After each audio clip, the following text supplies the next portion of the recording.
ಮಧ್ಯಪ್ರಾಚ್ಯದಲ್ಲಿ ಶಾಂತಿ ನೆಲೆಸುತ್ತಾ ಅಥವಾ ವಾರ್ ಮತ್ತಷ್ಟು ತಾರಕಕ್ಕೇರುತ್ತಾ ಅನ್ನೋ ಕುತೂಹಲ ಹೆಚ್ಚಾಗಿದೆ. ಅಮೆರಿಕ, ಇರಾನ್, ಪಾಕಿಸ್ತಾನದಲ್ಲಿ ಮುಖಾಮುಖಿಯಾಗಿ ಮಾತುಕತೆ ನಡೆಸ್ತಾ ಇದೆ. ಇರಾನ್ ಡಿಮ್ಯಾಂಡ್ಸ್ಗೆ ಟ್ರಂಪ್ ಹೇಳಿದ್ದೇನು ಅನ್ನೋದರ ಕಂಪ್ಲೀಟ್ ರಿಪೋರ್ಟ್ ಇಲ್ಲಿದೆ ನೋಡಿ. ಪಾಕಿಸ್ತಾನದಲ್ಲಿ ಅಮೆರಿಕ ಮತ್ತು ಇರಾನ್ ಸಂಧಾನಕ್ಕೆ ಸರ್ಕಸ್. ದಶಕಗಳ ದ್ವೇಷಕ್ಕೆ ಅಂತ್ಯನ, ಸಭೆ ವಿಫಲವಾದ್ರೆ ರಣಯುದ್ಧನ. ಶಾಂತಿ ಮಾತುಕತೆ ನಡುವೆ ಲೆಬನಾನ್ ಮೇಲೆ ಇಸ್ರೇಲ್ ಅಟ್ಯಾಕ್.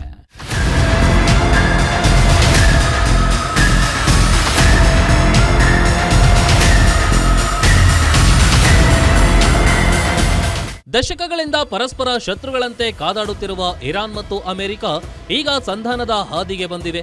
ಸಂಘರ್ಷಕ್ಕೆ ಅಂತ್ಯ ಹಾಡುವ ನಿಟ್ಟಿನಲ್ಲಿ ಪಾಕಿಸ್ತಾನದ ಇಸ್ಲಾಮಾಬಾದ್ನಲ್ಲಿ ಉಭಯ ದೇಶಗಳ ಉನ್ನತ ಮಟ್ಟದ ನಿಯೋಗ ಮಾತುಕತೆ ನಡೆಸುತ್ತಿವೆ. ಸಭೆಯಲ್ಲಿ ಎರಡೂ ದೇಶಗಳ ನಾಯಕರು ನೇರ ಮಾತುಕತೆ ನಡೆಸುತ್ತಿದ್ದಾರೆ.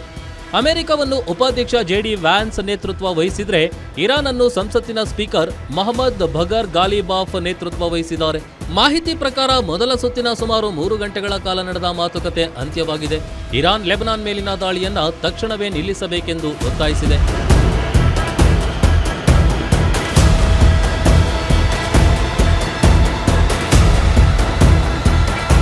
ನಲವತ್ತೇಳು ವರ್ಷಗಳ ಹಿಂದೆ 1979ರಲ್ಲಿ ಇರಾನ್ನ ಇಸ್ಲಾಮಿಕ್ ಕ್ರಾಂತಿಯ ನಂತರ ಎರಡೂ ದೇಶಗಳು ಮುಖಾಮುಖಿ ಮಾತುಕತೆ ನಡೆಸ್ತಾ ಇರೋದು ಇದೇ ಮೊದಲು. ಇಸ್ಲಾಮಾಬಾದ್ನಲ್ಲಿ ನಡೆಯುತ್ತಿರುವ ಮಾತುಕತೆಗಳು ಅಂತಿಮ ತೀರ್ಮಾನಕ್ಕೆ ಬರಲು ವಿಫಲವಾದರೆ ಇಸ್ರೇಲ್ ಅನ್ನ ಮಾತ್ರ ದೂಷಿಸಲಾಗುವುದಿಲ್ಲ ಎಂದು ಇರಾನ್ ಈ ಹಿಂದೆ ಹೇಳಿತ್ತು. ಇಸ್ರೇಲ್ ಮತ್ತು ಅಮೆರಿಕ ತಮ್ಮ ನಿರ್ಧಾರಗಳಲ್ಲಿ ಸಂಬಂಧ ಹೊಂದಿವೆ. ಆದ್ದರಿಂದ ಮಾತುಕತೆ ವಿಫಲವಾದರೆ ಅಮೆರಿಕವನ್ನು ಸಹ ಹೊಣೆಗಾರರನ್ನಾಗಿ ಮಾಡಲಾಗುತ್ತೆ ಅಂತ ಇರಾನ್ ಹೇಳ್ತಿದೆ. ಇನ್ನು ಕದನ ವಿರಾಮಕ್ಕೆ ಇರಾನ್ ಹಾಕಿರೋ ಷರತ್ತುಗಳೇನು ಅನ್ನೋದನ್ನ ನೋಡೋದಾದ್ರೆ, ಅಮೆರಿಕ ಹೇರಿರುವ ಆರ್ಥಿಕ ನಿರ್ಬಂಧ ತೆಗೆದುಹಾಕಬೇಕು, ವಿದೇಶಗಳಲ್ಲಿ ಸ್ಥಗಿತಗೊಳಿಸಲಾದ ಇರಾನ್ ಆಸ್ತಿಗಳನ್ನ ಬಿಡುಗಡೆ ಮಾಡಬೇಕು, ಅಲ್ಲದೆ ಇಸ್ರೇಲ್ ನಡೆಸುತ್ತಿರುವ ದಾಳಿಗಳು ಕೇವಲ ಇರಾನ್ ಮೇಲೆ ಮಾತ್ರವಲ್ಲದೆ ಲೆಬನಾನ್ನ ಹಿಜ್ಬುಲ್ಲಾ ಮೇಲೂ ನಿಲ್ಲಬೇಕು ಎಂದು ಇರಾನ್ ಪ್ರಮುಖ ಆಗ್ರಹವಾಗಿದೆ.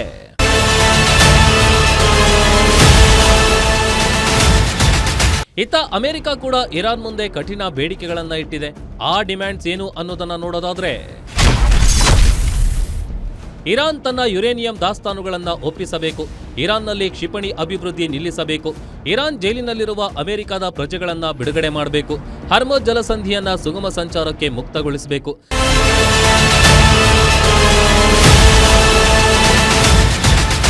ಪಾಕಿಸ್ತಾನದಲ್ಲಿ ಕದನ ವಿರಾಮದ ಮಾತುಕತೆ ನಡುವೆಯೂ ಲೆಬನಾನ್ ಮೇಲೆ ಇಸ್ರೇಲ್ ದಾಳಿ ಮಾಡಿದೆ. ವಸತಿ ಕಟ್ಟಡಗಳು, ವಿದ್ಯುತ್ ಘಟಕಗಳನ್ನ ಗುರಿಯಾಗಿಸಿ ಇಸ್ರೇಲ್ ಅಟ್ಯಾಕ್ ಮಾಡ್ತಿದ್ದು ಸಾವು ನೋವು ಹೆಚ್ಚಾಗ್ತಿದೆ. ಇದುವರೆಗೂ ಲೆಬನಾನ್ನಲ್ಲಿ 1500ಕ್ಕೂ ಹೆಚ್ಚು ಮಂದಿ ಸಾವನ್ನಪ್ಪಿದ್ದಾರೆ ಎನ್ನಲಾಗ್ತಿದೆ.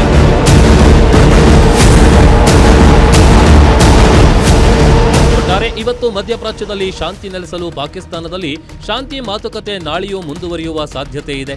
ಈ ಸಭೆಯು ಪಶ್ಚಿಮ ಏಷ್ಯಾದಲ್ಲಿ ನಡೆಯುತ್ತಿರುವ ಸಂಘರ್ಷದ ಭವಿಷ್ಯವನ್ನ ನಿರ್ಧರಿಸಲಿದೆ. News desk, guarantee news.